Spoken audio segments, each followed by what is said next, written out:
বিসমিল্লাহির রহমানির রহিম। আমার দর্শক বন্ধু সকলকে জানাই আসসালামু আলাইকুম রহমতুল্লাহি ওয়া বারাকাতুহু। আশা করি আল্লাহর অশেষ রহমতে সকলে ভালো আছো ও সুস্থ আছো। সকলে ভালো থাকো, সুস্থ থাকো, ঈমানের সঙ্গে থাকো, এই দোয়া করি। আজ আমি বলবো মিথ্যে কথা সম্পর্কে। মিথ্যে কথা বললে তার পরিণতি কী হয় সেই সম্পর্কে বলবো। বর্তমানে আমরা যে পরিস্থিতি ও যে পরিবেশের মধ্যে রয়েছি, পুরো মিথ্যে পরিবেশের মধ্যে রয়েছি। চারিদিকে যেদিকে তাকাবে সেদিকেই শুধু মিথ্যে আর মিথ্যে, খালি প্রতারণা। যেখানে মানুষ ন্যায় বিচার পাবে সেখানেও মিথ্যা, মানুষ ব্যবসা করছে ব্যবসাতেও মিথ্যা, মানে যেখানে যাবে সেখানেই মিথ্যা। অনেক ব্যবসায়ী আছে, তারা 2 নম্বর মাল দেবে, দিয়ে বলবে এটা একদম 1 নম্বর মাল, বলে ভালোর সঙ্গে খারাপ মিশিয়ে বিক্রি করে দেয়। আবার অনেকে উপরে ভালো দেয়, ভালো মাল নিচেই খারাপ মাল দিয়ে খুব ভালো মাল 1 নম্বর মাল বলে বিক্রি করে দেয়। তারা শুধু তাদের লাভটাই দেখে।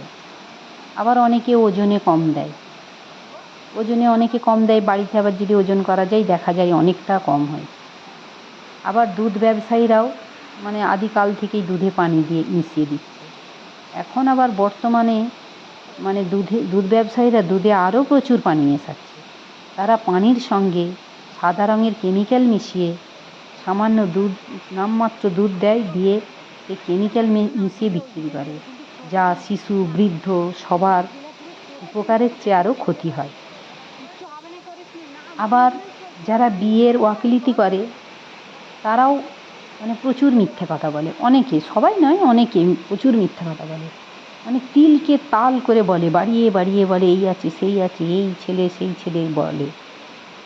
এই কথা মিথ্যে তিল তাল করে একবারে দুটো পরিবারের মধ্যে সম্পর্ক করে দেয়, যেটা দুটো পরিবারের মধ্যে তাদের কোনো না পরিবেশের মিল, না তাদের মনের মিল, কিছুই মিল থাকে না। অথচ এই সম্পর্ক হওয়া যেটা অসম্ভব সেটাকে সম্ভব করে দেয়। মিথ্যে কথা বাড়িয়ে বাড়িয়ে বলে বিবাহ সম্পর্ক আবদ্ধ করে দেয়। দেখা যায় কিছুদিন পর বিবাহ বিচ্ছেদ হয়ে যায়। যে বিবাহ বিচ্ছেদকে আল্লাহ রব্বুল আলামিন বড় গুনার সঙ্গে তুলনা করেছেন, যেটা মসজিদ ভাঙা গুনার মতো। কোরআনে আল্লাহ রব্বুল আলামিন বলেছেন, তোমরা সত্যকে মিথ্যার সাথে মিশ্রিত করো না, জেনে শুনে সত্যকে গোপন করো না। যারা মিথ্যা কথা বলে তাদের জন্যে রয়েছে যন্ত্রণাদায়ক শাস্তি। আল্লাহ রব্বুল আলামিন সূরা মুনাফিকে বলেন, মিথ্যাবাদীরা মুনাফিক হয়, আর মুনাফিক ব্যক্তিরা কথায় কথায় মিথ্যা কথা বলে। মুনাফিক ব্যক্তিরা জান্নাতে যেতে পারবে না। আল্লাহ রব্বুল আলামিন মুনাফিক ব্যক্তির অন্তরে অশান্তি ও পেরেশানি দিয়ে ভর্তি করে দেন। আর মিথ্যা কথা হলো কাবিরা গুনাহ। মুনাফিকের অবস্থান হলো জাহান্নামের সবচেয়ে নিকৃষ্ট স্থান। রাসূল সাল্লাল্লাহু আলাইহি ওয়াসাল্লাম বলেন, হে আমার উম্মতেরা, তোমরা যদি নামাজ পড়ো, রোজা রাখো, নিজেকে মুসলমান বলে দাবি করো, আর তোমরা যদি কথায় কথায় মিথ্যা কথা বলো, তোমরা নিজেকে মুসলমান বলে দাবি করতে পারবে না, তোমরা হবে মুনাফিক। মিথ্যেবাদীরা, মুনাফিকিরা কখনোই মুমিন হতে পারে না। যে মিথ্যে কথা বলে তার উপর আল্লাহর লানত পড়ে। সব পাপের বড় পাপ হলো মিথ্যা কথা। মিথ্যা কথা বলা হারাম, কিন্তু আমরা সেই মিথ্যা কথাকে অত হারাম যে কাবিরা গুনাহ আমরা কিছু মনেই করি না। হামেশাই মিথ্যে কথা অনেকেই বলে থাকে। মিথ্যা কথা বললে ফেরেশতাকে দুর্গন্ধ লাগে, ফেরেশতা কাছ থেকে প্রায় 100 ক্রোশ দূরে সরে যায়। একটা মিথ্যা কথাকে ঢাকতে গেলে 10টা মিথ্যা কথা বলতে হয়। মিথ্যাবাদীরা আমানতের খেয়ানত করে। রাসূল সাল্লাল্লাহু আলাইহি ওয়াসাল্লাম বলেন, সত্য কথা হলো আমানত, আর মিথ্যা হলো খেয়ানত। সত্য পূর্ণের রাস্তা দেখায়, আর পূর্ণ রাস্তা দেখায় জান্নাতে, জান্নাতে নিয়ে যায় পূর্ণের রাস্তা, পূর্ণের রাস্তা জান্নাতে নিয়ে যায়। আর মিথ্যে মানুষকে পাপাচারের দিকে ঠেলে দেয়, যা পাপাচার মানুষকে জাহান্নামের দিকে নিয়ে যায়। আমাদের প্রিয় নবী সাল্লাল্লাহু আলাইহি ইসলাম মিথ্যে কথাকে সবচেয়ে বেশি অপছন্দ করেন এবং সত্য কথাকে সত্য কথা সবচেয়ে নবীজির কাছে প্রিয় ছিল। নবীজির কাছে অনেক কাফের মুসলিম হয়েছিলেন, কিন্তু মুসলিম হওয়ার সঙ্গে সঙ্গে নবীজি তাদেরকে মিথ্যে কথা থেকে দূরে থাকতে বলেছিলেন, যে মিথ্যে কথা বলা যাবে না। নবীজির সঙ্গে কোনো ব্যক্তি যদি মিথ্যে কথা বলতেন, নবীজি সারাক্ষণ সব সময় চিন্তা করতেন যে সে কেন মিথ্যে কথা বলবে। যতক্ষণ না তাকে মিথ্যা কথার জন্য তওবা করাতেন, ততক্ষণ তিনি পেরেশানির মধ্যে থাকতেন।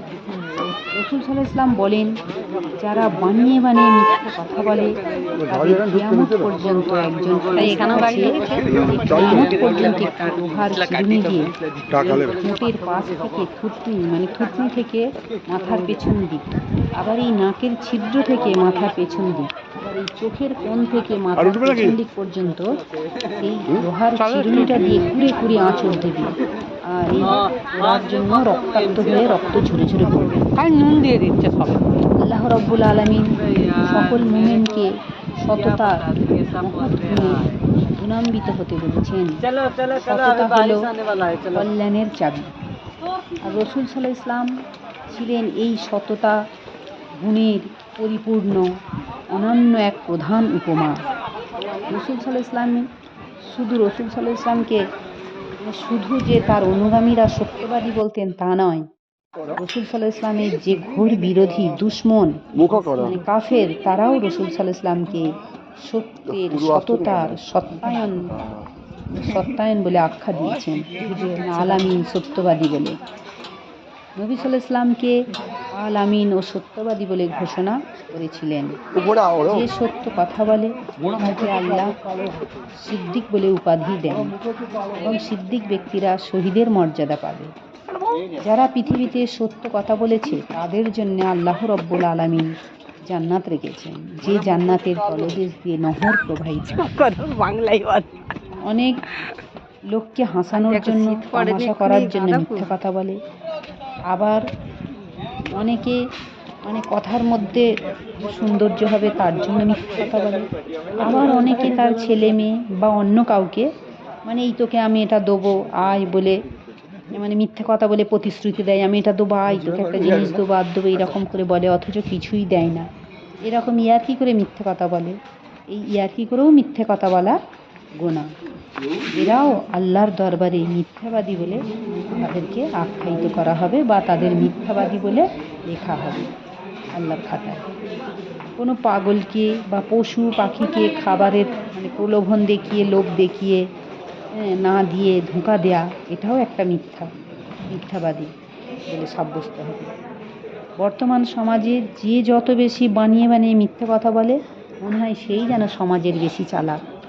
কিন্তু মিথ্যাবাদীকে আল্লাহ রাব্বুল আলামিন মোটেই পছন্দ করেন না।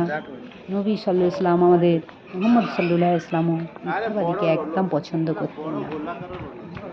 তাই এই মিথ্যের যে এত ক্ষতিকর দিক, তাই আমরা আল্লাহ রাব্বুল আলামিন আমরা যেন সবসময় সত্য কথা বলি, মিথ্যা কথা না আমাদের এই জবান থেকে না বেরোয়। আর আল্লাহ আমাদেরকে সকলকে মিথ্যাবাদীর খাতা থেকে হেফাজতে রাখুক।